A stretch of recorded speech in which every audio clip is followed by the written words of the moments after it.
Жүрегіңіздің саулығын сақтау үшін тамақтану тәртібіңізге көңіл бөлген жөн. Себебі жүрек үшін дұрыс және салауатты тамақтану маңызды рөл атқарады. Кез келген адамның жүрегі ол дәрумен қабылдаған кезде қуанады, әсіресе Б тобындағы дәрумендерді қабылдаған кезде. Жемістер мен көкөністерді көп пайдаланған жөн. Қышқыл және тәтті, қызыл және жасыл алманың барлық түрлері біздің ағзамыз үшін, әсіресе жүрек үшін өте пайдалы. Адамның жүрегі мынадай химиялық элементтерге мұқтаж болады. Иод бұл химиялық элемент зат алмасу процесіне әсер етеді. Иод кальмар, теңіз балығы, балдырлар мен ас шаяндар сынды теңіз өнімдерінде көп болады. Калий денедегі артық сұйықтықты жойып, жүрек бұлшықетінің қызметін жақсартады. Інжір, қара өрік, асқабақ, қырыққабат, картоп, қызыл және қара қарақат, сондай-ақ итмұрынның құрамы калийге бай. Магний несеп айдағыш және тыныштандырғыш қасиеттері бар химиялық элемент. Бұл элемент қан тамырлары қабырғаларына қатқан қанды кетіреді. Ағзаңыздағы магний жеткілікті мөлшерде болуы үшін рационыңызда мынадай тағамдар болуы керек: сұлы, бидай, қарақұмық, қызылша, бұршақ, жаңғақтар және сәбіз. Магнийге тәтті бадам, банан, кебек және соя ұны бай. Сонымен қатар жүрек сүт және вегетариандық сорпаны жақсы көреді.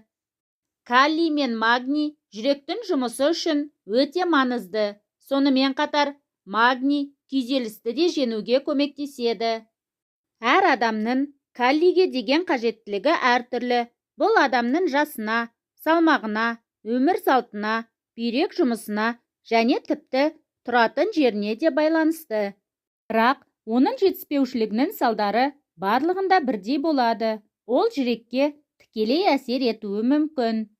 Калий балансын қалпына келтіруге ең қолайлы өнімдер көкөністер, жеміс жидектер. Тағы да калийге бай мына тағамдарды рационға жиі қосқан жөн: көк шөптер, шпинат, кинза, қымыздық, аскөк, ақжелкен. Кептірілген жемістер, оның ішінде өрік, мейіз. Жүрек, қан тамырлары ауруына аса пайдалы жемістің бірі құлпынай. Оның шарана қан қысымын төмендетіп, жүрек соғысын жақсартады екен. Жүрек, қан тамыр жүйесі мен қан қысымы дертіне пайдалы жемістің бірі қара қарақат. Оны үнемі жеп тұру жүрек соғысын жақсартуға сеп болады. Басында айтып өткендей, алманың денсаулыққа пайдалы тұстары орасан. Сонымен қатар, жүрек ауруын емдеу кезінде жеуге ұсынылатын басты жемістердің бірі. Тәулігіне 300-400 грамм алма жеу қан қысымының қалыпты болуына жағдай жасайды. Тағы бір айта кететіні, алма артық салмақ тастауға да көмектеседі. Шабдалының да қан қысымын көтерілу кезінде тигізер пайдасы мол. Жүрек қан тамырлары ауруына шипа болар жемістердің бірі. Өріктің өзінен гөрі дәнегі денсаулыққа пайдалырақ.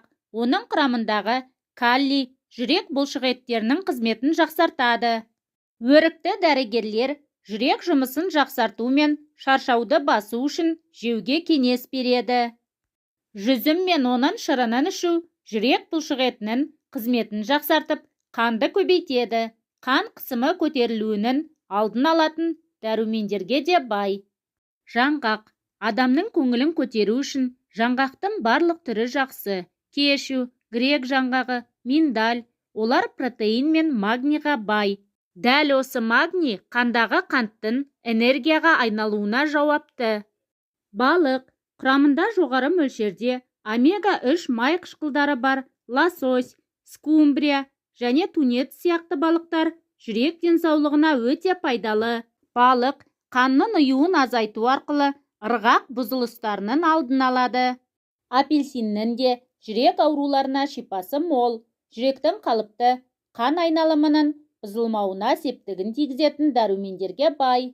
Авокадо энергия мен сергектік көзі. Оның майы жүрек пен қан тамырларына оң әсер етіп, холестерин деңгейін төмендетеді. Күн сайын авокадоның жартысын жеп отырсаңыз, күшіңіз бен энергияңыз тасып, көңіл күйіңіз көтеріңкі болады. Көк шай. Шай құрамындағы белсенді ингредиенттер антиоксиданттық қасиеттеріне байланысты жүрек ауруларының алдын алуда тиімді. Қою шай мен кофені тұтынудың орнына көк шай, шалфей, түймедақ, аскөк сияқты шөп шайларын тұтынуды арттыру керек. Достар, бүгін дайындаған жүрекке пайдалы тағамдар атты пайдалы ақпаратым ұнаса, келесіде шығатын ақпаратымды жіберіп алмас үшін каналыма жазылып, лайк басып, қоңырауша белгісін басуды ұмытпаңыздар. Сау саламатта болыңыздар, ауырмаңыздар.